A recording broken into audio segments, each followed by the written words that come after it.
жастар есіне деген өлең бұл.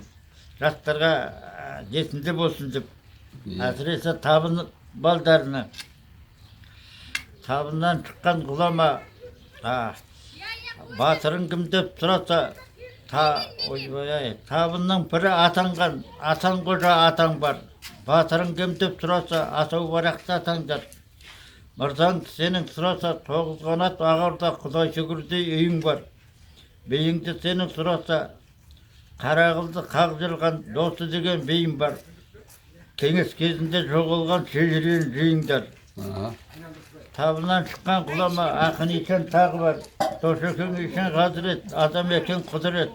Сүрет барым еккеге үй салдыртқан ғаламат. Жұмағали ақын бар.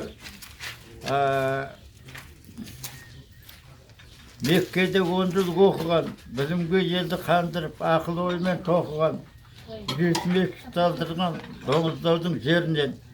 Тасқабақта мешіт бар, Жұмағали салдыртқан, ғұламай орны әлі тұр, мәйітін сонда қалдырған.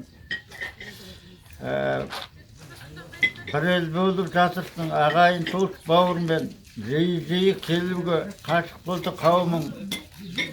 Қасиетті күннем шағырай таудан аса бер, атам жатқан мешітке суағын шаша бер деген деп сөйтіп айтып бердім ғой.